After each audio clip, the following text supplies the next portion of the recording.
L'une de mes rencontres les plus émouvantes a été mon entrevue avec la femme de Liu Xiaobo, le prix Nobel chinois.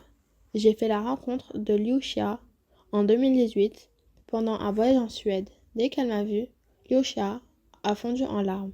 Je l'ai réconfortée et lui ai exprimé ma profonde admiration pour ses courageux efforts en faveur des droits de l'homme en Chine, ainsi que pour sa bravoure dans son soutien à la mission de son mari.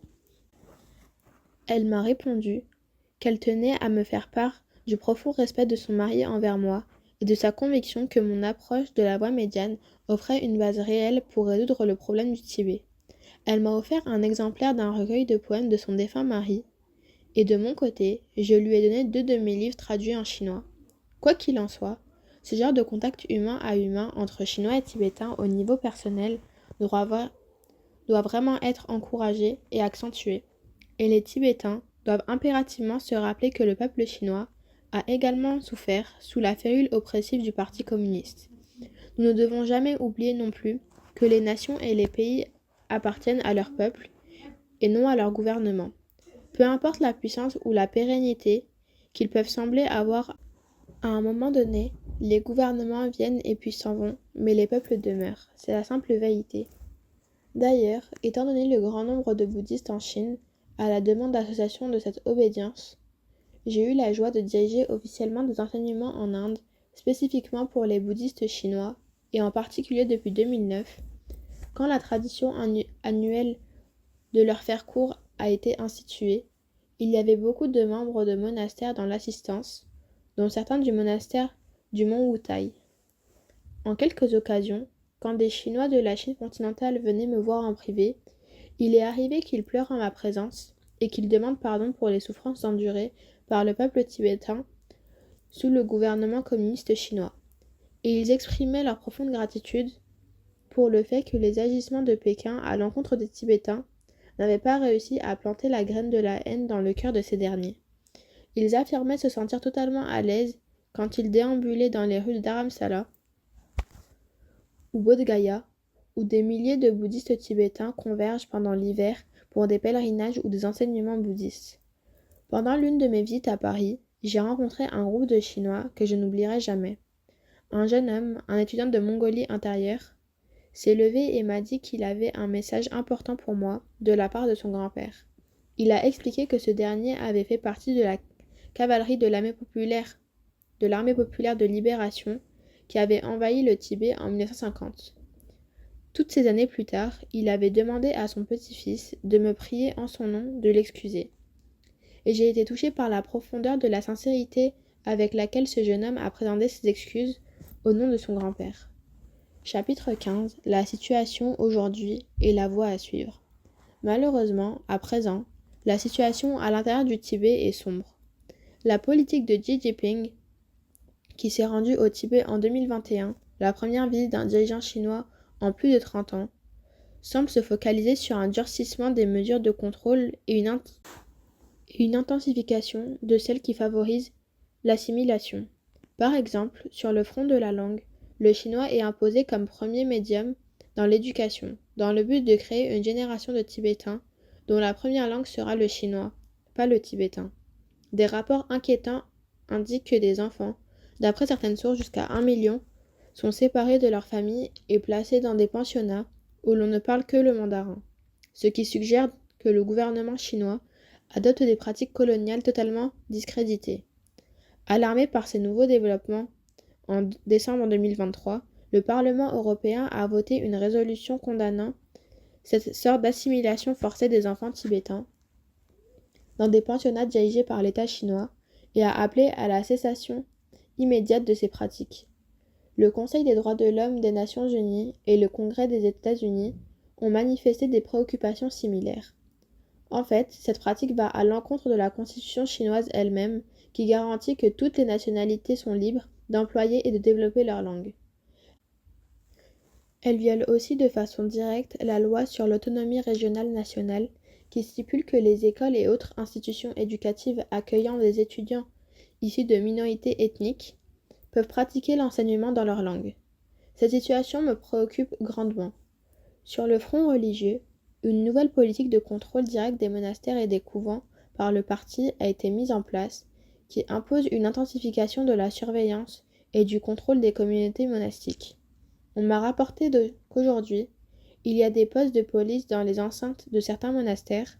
Les monastères tibétains sont aussi tenus d'accueillir un fonctionnaire communiste chinois dans leur service administratif. Ce durcissement des conditions de la vie religieuse des Tibétains, surtout dans les monastères, a débuté en 2017, quand l'administration d'État pour les affaires religieuses a adopté une politique spéciale. En bref, diverses nouvelles réglementations ont été introduites qui visent toutes à la promotion de ce que les autorités chinoises appellent le bouddhisme tibétain avec des caractéristiques chinoises. L'une de ces nouvelles règles stipule que le cursus monastique doit comprendre des cours politiques, de droit, d'administration, de chinois et d'histoire des relations entre le Tibet et la mère patrie. En ce qui concerne la population tibétaine dans son ensemble, on me rapporte qu'à Lhasa et ailleurs, la surveillance de la vie quotidienne et de l'utilisation d'Internet a significativement augmenté. Les dirigeants de communautés, les militants de l'environnement, les philanthropes et les militants sociaux sont particulièrement visés. On n'a toujours aucune nouvelle sur le sort du Panchen Lama, tandis que le drapeau tibétain et les portraits de moi demeurent interdits.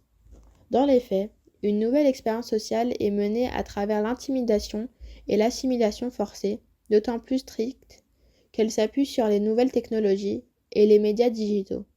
Au Tibet, on fait de plus en plus sentir aux Tibétains que dans la perspective des autorités chinoises, ce qui cloche avec eux, c'est qu'ils sont Tibétains. Si Pékin se penchait sur les livres d'histoire, il verrait que les politiques de répression et d'assimilation forcée ne fonctionnent vraiment pas.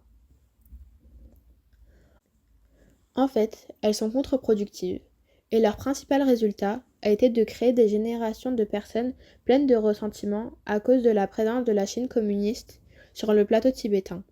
Si les dirigeants chinois se préoccupent vraiment de la stabilité et de l'harmonie d'un pays où les Tibétains pourraient se sentir chez eux, ces politiques doivent avoir pour socle le respect de la dignité des Tibétains et prendre au sérieux leur aspiration fondamentale à prospérer en tant que peuple avec une langue, une culture et une religion distinctes. Si Pékin estime en fin de compte que nos objectifs fondamentaux sont incompatibles avec le cadre de la République populaire de Chine, le problème du Tibet restera insoluble pendant des générations. J'ai toujours affirmé qu'en dernier recours, c'est au peuple tibétain de décider de son destin. Ce n'est ni au Dalai Lama, ni d'ailleurs à Pékin. Le fait est que personne n'aime voir sa maison envahie par des intrus avec des fusils. C'est dans la nature humaine tout simplement. Pour ma part, je crois que le gouvernement chinois n'aurait pas beaucoup de mal à faire en sorte que les Tibétains se sentent heureux et bienvenus dans la famille de la République populaire de Chine. Comme tous les peuples, les Tibétains voudraient être respectés, disposer de capacités d'action chez eux, et avoir la liberté d'être les personnes qu'ils sont. Les aspirations et les besoins du peuple tibétain ne peuvent pas être comblés par le simple développement économique. Le cœur du problème n'est pas le gagne-pain des Tibétains, mais leur survie même en tant que peuple. La résolution du problème tibétain sera sans nul doute très profitable pour la République populaire de Chine. En premier lieu, elle légitimerait la présence de la Chine sur le plateau tibétain, ce qui est essentiel pour le statut et la stabilité de la République populaire de Chine en tant que pays moderne composé de nationalités multiples, volontairement réunies dans une seule famille.